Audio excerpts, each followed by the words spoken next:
Hola, hola. Bienvenidos a la MX Radio Neta, la red de verdad, desde México para el mundo. Un gusto nos acompañe para el análisis de hoy. Estamos con equipo completo para desmenuzar el tema. Listos para la inmersión profunda. Hoy nos vamos a sumergir en un periodo, un momento histórico que realmente cambió el rumbo de todo, ¿no? La llegada de los españoles a Mesoamérica y todo lo que sucedió después. Y para esto vamos a usar como base el libro Imperio Devastado de Payaso de Letras. Una obra fascinante. Ahí está, repleta de detalles sobre estrategias, alianzas, conflictos. De todo. De todo un poco. De todo mucho, diría yo. Sí, mejor dicho. Nuestra misión, si decidimos aceptarla, Misión aceptada. es entender las primeras movidas de Cortés, cómo logró esas alianzas tan importantes y las batallas que llevaron eventualmente a la caída de Tenochtitlán. Un periodo lleno de giros inesperados. Totalmente. Y bueno, el libro no empieza con Cortés llegando así de la nada, ¿verdad? Se centra en su llegada a específicamente territorio totonaca. Correcto. No fue una casualidad que llegara a la región de Quiahuistán y Zempoala. Los totonacas que vivían allí ya estaban bajo el dominio mexica pagándoles tributo. Ya. Lo interesante es que antes de Cortés ya habían tenido contacto con españoles, con Juan de Grijalva. O sea que no era una relación totalmente nueva. Exacto. Esa interacción previa, aunque pequeña, sentó una base. Y estos líderes totonacas, los teutlis, el libro menciona Chicomacatel de Zempoala y al de Quiahuistlán. No es que estuvieran muy contentos con el dominio mexicano.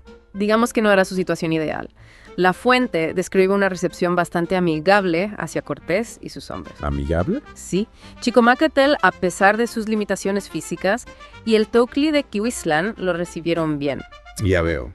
Esta apertura sugiere un descontento con el gobierno mexicano. Claro. Estos teotlis eran básicamente los gobernantes o señores locales de los territorios totonacas. Y aquí es donde Cortés, siempre astuto, ve la oportunidad. Les promete liberación del tributo a los mexicas. Una promesa audaz, sin duda. Bastante, ¿no? Fue un movimiento calculado y marca el inicio de su estrategia. Forjar alianzas. Les ofreció apoyo militar a cambio de una alianza militar. Interesante. Esta política de pacto sería crucial para él, ya que sus números siempre fueron inferiores a las fuerzas que enfrentaría. Claro, la unión hace la fuerza. Lo que me parece brillante es cómo Cortés entendió el poder de las quejas locales. Ajá. No se trataba solo de fuerza bruta, sino de identificar y explotar las debilidades del Imperio Mexica. Era un estratega. Sin duda. Y esta promesa de liberación no fueron palabras vacías, ¿no? Encendió una chispa, la posibilidad de rebelarse contra el poderoso Imperio Mexica. Exacto. El imperio, aunque dominante, se basaba en un sistema de tributo y control. Claro. La oferta de Cortés les dio una alternativa, una oportunidad de liberarse. Y los totonacas, sintiendo esa posibilidad, fueron los primeros en dar el paso. Valientes. Y la alianza se pone a prueba de inmediato con la llegada de los recaudadores de tributos de Moctezuma. Uy, ahí la cosa se puso seria. Sí, y aquí es donde la astucia de Cortés se vuelve evidente. Les aconseja a los totonacas que no solo no paguen, sino que arresten a los recaudadores. Un desafío directo a Moctezuma. Wow. Los totonacas, con miedo pero envalentonados, siguen su consejo. Increíble. Y luego viene el doble juego de Cortés. Habla con los recaudadores, libera a dos, finge no saber nada y envía un mensaje a Moctezuma ofreciéndole ayuda para someter a los rebeldes. Una obra maestra de manipulación, jugando en ambos bandos. Totalmente. Quería asegurar la alianza totonaca, pero también mantener a Moctezuma en la oscuridad. O sea, engañando a ambos. El mensaje de paz y la oferta de ayuda para someter a los que él mismo incitó a rebelarse. Brillante. ¿Crees que se creía sus propias mentiras? Es una pregunta interesante. ¿Cinismo puro o un autoengaño para convencer mejor? ¿Quién sabe? La historia no lo revela. Y el teatro continúa. Se enoja por la fuga de los dos recaudadores y detiene a los otros tres en sus barcos. Todo parte del plan. La indignación fabricada refuerza su supuesta ignorancia y lo separa del desafío, al menos ante los ojos de Moctezuma. Y Moctezuma, confiado, envía una segunda embajada liderada por Motelcio y los sobrinos de Cacamatzin, con regalos y agradecimiento a Cortés por su apoyo. El engaño funcionó a la perfección. Moctezuma creyó la historia. Pobrecito. Los regalos demuestran el deseo de los mexicas por mantener la paz y el orden. Pero Cortés, en secreto, habla con el Teoclli de Quiahuistlán, le dice que son libres y le aconseja liberar a los 3 recaudadores restantes. Revelando su verdadero compromiso con la alianza totonaca. Mientras finge ayudar a Moctezuma. Exacto. Los empodera para actuar independientemente, alimentando la rebelión. Genial. La liberación de los recaudadores apacigua a los totonacas, continúa la fachada con Moctezuma y demuestra los límites del poder mexica. Una jugada maestra. Sin duda. Y Motelcio regresa a Tenochtitlán sin saber nada. Un juego arriesgado el de Cortés. Totalmente. Requería un manejo constante de información y apariencias. Funcionó al menos por un tiempo, gracias al carisma de Cortés y su habilidad para leer el panorama político. ¿Era un maestro de la manipulación? Sin duda. Pero los mexicas no se quedaron de brazos cruzados. Intentaron someter a los totonacas que se rebelaron en Tizapancingo. Respondieron rápidamente. Era un desafío directo a la autoridad de Cortés y a la alianza. Y Cortés, otra vez, entra en acción con su caballería y logra una rápida victoria. Una demostración de la superioridad militar española. La velocidad y efectividad de la caballería contra las fuerzas mexicas debió impresionar a los totonacas. Sí, les demostró que su apuesta por Cortés no era en vano. Exacto. Cimentó su compromiso con la alianza. Y después viene la alianza formal en Zempoala, con 30 pueblos totonacas uniendo fuerzas con Cortés. 30 pueblos. Un punto de inflexión. Le dio a Cortés un número considerable de guerreros y una base logística y conocimiento local. Impresionante. Y los totonacas aportaron 1,300 guerreros, liderados por Mamesi, Teuch y Tamali, y con la promesa de libertad tras derrotar a los mexicas. La promesa de libertad fue fundamental. Los comandantes totonacas serían clave en las campañas. No solo luchaban por Cortés, luchaban por su futuro como pueblo libre. Motivación no les faltaba. En absoluto. Incluso hubo un renombramiento simbólico de Zempoala y Quiahuizlán a Nueva Sevilla y Archidona, aunque no duró mucho. Una muestra de la visión de Cortés y su asunción de la soberanía española. Aunque no perduraron, demuestran su intención de establecer una presencia permanente. Colonizar, básicamente. En esencia, sí. Y mientras todo esto sucedía, también había líos internos entre los españoles. Sí, recordamos que no todos estaban de acuerdo con Cortés. El nombramiento de Alonso de Grado y Alonso de Ávila como alcaldes sustitutos de Villarrica no gustó a los leales a Velázquez en Cuba. Recordemos que Velázquez era el gobernador de Cuba quien autorizó la expedición de Cortés. Ajá, Pero Cortés se volvió un poco rebelde. rebelde es poco.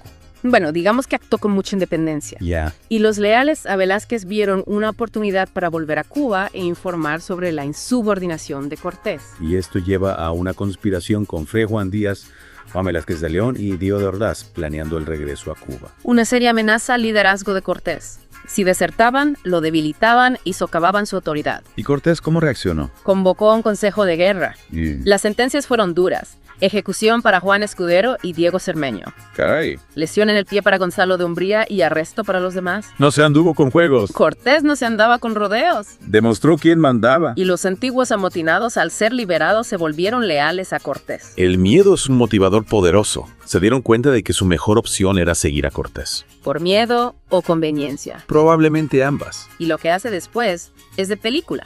Hunde la mayoría de sus barcos. Usa la excusa de que no eran navegables, pero era para evitar más deserciones. Un movimiento audaz. Eliminó la posibilidad de retirada. Todos estaban dentro sin vuelta atrás. Conquistar o morir. Exacto. El libro cita a los españoles diciendo, pues, ¿de qué condición somos los españoles para no ir adelante?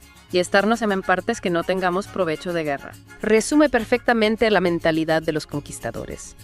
La búsqueda de gloria y riqueza sin importar el riesgo. Ambición pura. Sin duda. Deja a Juan de Escalante a cargo de Villarrica, con soldados mayores y heridos, para apoyar a los totonacas y vigilar la costa. Una medida estratégica. Asegurar la retaguardia y la alianza totonaca. Y por supuesto vigilar que no llegaran más problemas desde Cuba. Hablando de la costa, aparece la expedición de Francisco de Garay, gobernador de Jamaica, explorando el Golfo de México. Otra posible complicación para Cortés. Un desafío a sus reclamos y planes. Escalante lo ve venir y avisa a Cortés. Y Cortés, pensando que eran más gente de Velázquez, les tiende una trampa. La paranoia y la desconfianza estaban a flor de piel. Cualquier barco desconocido era una amenaza potencial. La trampa solo atrapa a 7 hombres y el resto de la expedición de Garay regresa a Jamaica. Suerte para Cortés. Una suerte enorme. Un conflicto con la expedición de Garay habría sido un gran problema. Hablando de suerte. Sí, mejor evitarla. Cortés parte hacia Tenochtitlan el 16 de agosto de 1519, con los españoles y sus aliados totonacas. Comienza la aventura. El inicio de la conquista del interior. Cortés, con su alianza y habiendo lidiado con la disidencia interna, se dirige al corazón del Imperio Mexica. Pero el viaje no fue fácil. Pasaron por Izcalpan, Jalapa, Chicochimalco, cruzaron la Sierra de Puebla por el cofre de Perote con poca agua. El terreno y la falta de suministros lo hicieron muy difícil. Cruzar la Sierra de Puebla, a gran altitud y con poca agua, debió ser una prueba brutal. Llegan a Sautla, recibidos por Olinteto. Y cuando le preguntan si es vasallo de Moctezuma, dice: ¿Acaso existe alguien que no sea vasallo de Moctezuma? Impresionante. Describe perfectamente el alcance del dominio mexica. Totalmente. La influencia de Moctezuma era inmensa. Resistirse era casi impensable. Cortés intenta convencer al intento de cambiar de bando, pero se niega, mencionando la presencia de guerreros mexicas. Era una situación delicada. Olinteton no quería tomar partido, arriesgarse a la ira de Moctezuma. Prudente. Luego, el Tecutli de Iztacamaxtitlán le sugiere visitar Tlaxcala. Pero Mamexi, el comandante Totonaca, les advierte de una emboscada y sugiere buscar una alianza con Tlaxcala. Mamexi conocía bien el panorama político. Su consejo probablemente salvó a Cortés de una trampa. Tlaxcala, enemigos de los mexicas, una alianza lógica. Exactamente. Cortés, confiando en los totonacas, se dirige a Tlaxcala. Una decisión crucial. Y el camino a Tlaxcala lleva a la siguiente alianza, esencial para desafiar a Tenochtitlán. Y llegamos a Tlaxcala, una confederación de ciudades-estado en una república, muy diferente al Imperio Mexica, con su triple alianza dominada por Tenochtitlan, y con una larga historia de conflicto entre ellos. Las guerras floridas, para capturar prisioneros. Las guerras floridas eran rituales, no buscaban la conquista territorial, querían capturar prisioneros para sacrificios. Interesante. Un punto importante para entender a los tlaxcaltecas. Su alianza con extraños contra un enemigo conocido nos dice mucho sobre el dominio mexica en la región. Tenían sus debilidades. Cortés llega con su pequeño ejército y el Senado tlaxcalteca ve para qué hacer. Figuras como Xicotencatl, Juego el Viejo, Maxicatén, Citlalpopocatzin y Hueyolotzin. La llegada de los españoles causó revuelo. Su apariencia, los caballos, las armas, se preguntaban cómo responder. Algunos creían que eran semidioses por los caballos y las armas. La incertidumbre y el asombro influyeron en su percepción. Nunca habían visto algo así. Maxicatzin quería la alianza, la oportunidad de derrotar a los mexicas. Lógico, dada su historia de conflicto. Pero Xicotencatl era escéptico. Hablaba de la codicia española, los robos, la destrucción de templos, el desprecio por sus leyes. Era más pragmático, veía el lado oscuro de los españoles. Y la estrategia tlaxcalteca era peculiar. Atacar a los españoles. Si ganaban, bien. Si perdían, culpaban a los otomíes y ofrecían una alianza. Una apuesta, probar la fuerza de los españoles sin cerrarse a la alianza si eran demasiado fuertes. La emboscada ocurre en Tecoac el 2 de septiembre de 1519. Cortés lee el requerimiento, la demanda de sumisión, que fue ignorada. El requerimiento era un formalismo legal español, sin sentido para los tlaxcaltecas. Era un texto en un idioma que no comprendían, exigiéndoles obediencia a un rey lejano. Y a pesar de la emboscada, los españoles ganan. Caballos, armas y tácticas les dan la ventaja. La tecnología y las tácticas españolas, especialmente la caballería, fueron decisivas. Demostraron su poderío militar. Los españoles, aunque victoriosos, estaban preocupados. Consideraron la posibilidad de ser aniquilados y acamparon en Zompachtepetl. Estaban en territorio enemigo, enfrentando a un ejército numeroso. La prudencia era necesaria. Cortés busca la paz, pero Xicotencatl responde que la paz será comer su carne y honrar a sus dioses con sus corazones. No estaban para negociar. Para nada. La respuesta de Xicotencatl demuestra la hostilidad. Una declaración de guerra a muerte. A pesar de la ferocidad tlaxcalteca y su estrategia de capturar, no matar, la superioridad española se impone. Recordemos que las guerras floridas buscaban la captura para sacrificios, no la matanza en el campo de batalla. Eso les puso en desventaja. Los españoles buscaban matar, diezmar al enemigo. Sus armas y tácticas estaban diseñadas para eso. No eran victorias fáciles. El libro lo deja claro. Los tlaxcaltecas resistieron ferozmente a pesar de su enfoque diferente a la guerra. Xicotencatl intenta espiar a los españoles, enviando espías con comida y regalos. Cortés lo descubre y les corta manos y pulgares. Un castigo brutal pero efectivo demostró que no toleraría el engaño. Los espías, bajo tortura, revelan las posiciones y planes tlaxcaltecas. Un error que benefició a Cortés. Información valiosa que les dio una ventaja táctica. Otra derrota tlaxcalteca y Xicotencatl culpa a su lugarteniente y a las deserciones. Divisiones internas que debilitan a Tlaxcatela. El descontento y la frustración crecían entre los tlaxcaltecas. El Senado tlaxcalteca ordena a Xicotencatl detener la lucha y negociar la paz. No podían seguir perdiendo. Una decisión pragmática. Reconocieron la superioridad militar española. Los españoles son recibidos en Tlaxcala el 18 de septiembre de 1519. La alianza se forma. Un giro dramático. La alianza sería fundamental para Cortés. Regalan mujeres a los españoles, incluyendo la hija de Xicotencatl el Viejo, que se casa con Pedro de Alvarado. Un gesto simbólico para consolidar la alianza. Varios guerreros tlaxcaltecas se unen, pero Xicotencatl Axacatzin sigue sin estar convencido. Tensión latente.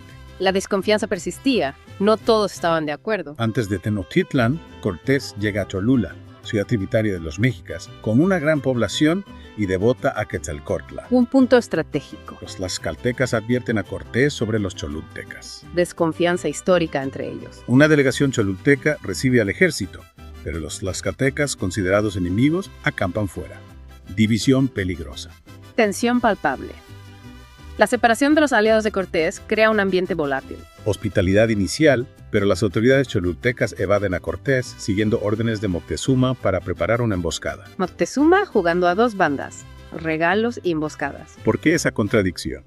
Probablemente diferentes facciones dentro del gobierno mexica, presiones, dudas sobre cómo manejar la situación. Y tal vez la creencia en profecías que hablaban del regreso de deidades. Sí, eso también pudo influir en la indecisión de Moctezuma. Malintzin se entera de la trama por una anciana. Una vez más, Malintzin se muestra su valor. Su inteligencia salva a Cortés. Cortés captura a los líderes choltecas. No iba a esperar a ser atacado. Actúa rápido y con decisión. La matanza de Cholula.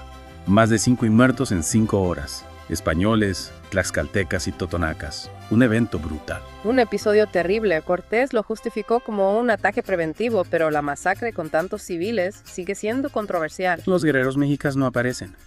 Indecisión de Moctezuma. Falta de coordinación. Difícil saberlo con certeza.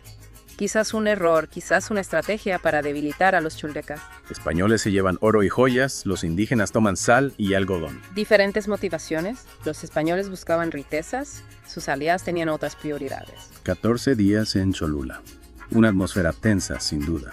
Consolidación del poder español. Los cholultecas, sometidos, se ven obligados a aliarse. La expedición sigue hacia Cuellotzingo, cruzan entre el Popocatépetl y el Iztaccíhuatl por el paso de Cortés. Primera vista del lago de Texcoco y Tenochtitlan. La ciudad mexica, una maravilla imponente. El objetivo final, pero también un desafío inmenso. Cazan por Amacamecan y Chalcoatenco, más intentos de Moctezuma para detenerlos. Desesperación, Moctezuma ya no sabía qué hacer. Siguen por Mixquic, Cuitlacua, Culhuacán e Iztapalapa. La gente asombrada por los españoles y los caballos. Un choque cultural, los españoles eran algo nunca visto. Y finalmente, la llegada a Tenochtitlan el 8 de noviembre de 1519. Moctezuma lo intentó todo para evitarlo. Regalos, embajadores, mensajes. Nada funcionó. 400 españoles, 4,000 tlaxcaltecas y 16 caballos entran en la ciudad, construida en una isla en el lago, conectada por calzadas. Una ciudad impresionante, un testimonio de la ingeniería mexica. Recibidos por Moctezuma los gobernantes de Tacopan y Texcoco, Cuitláhuac y otros. Un encuentro histórico. El inicio de una relación compleja y trágica. Intercambio de regalos. Collar de cuentas de vidrio para Moctezuma, collar de camarones de oro para Cortés. Gestos simbólicos con un trasfondo político. Alojados en el palacio de Axayacatl, cerca del recinto sagrado. Una ubicación que les daba comodidad, pero también los ponía en una posición vulnerable. La creencia de Moctezuma en la posible divinidad de los españoles. Una creencia que influyó en sus acciones, al menos al principio. Y la supuesta sumisión de Moctezuma como vasallo del rey Carlos Esórec de España, según las crónicas. Un punto de inflexión. Es cierto, una concesión significativa, un paso hacia el dominio español. Los mexicas le pidieron permiso a Pedro de Alvarado, que se los dio para la fiesta de Toxcatal, un ritual grande con una estatua de Huitzilopochtli, bailes y cantos sin armas. ¿Qué habrá pensado Alvarado al dar ese permiso? Pero Alvarado descubrió que estaban planeando algo en su contra, aprovechando que Cortés no estaba. Y que pensaban sacrificarlo durante la ceremonia. Alvarado ordenó cerrar todas las salidas del patio sagrado y empezó una matanza terrible. La traición a plena luz del día. Según los cronistas, muchos españoles murieron durante este ataque por la espalda. La matanza del Templo Mayor causó una indignación enorme y un levantamiento de los mexicas contra el palacio de Axayacatl. Moctezuma intentó calmar a la gente enojada, pero no le hicieron caso. Le gritaban que ya no eran sus vasallos y sitiaron el palacio por más de 20 días.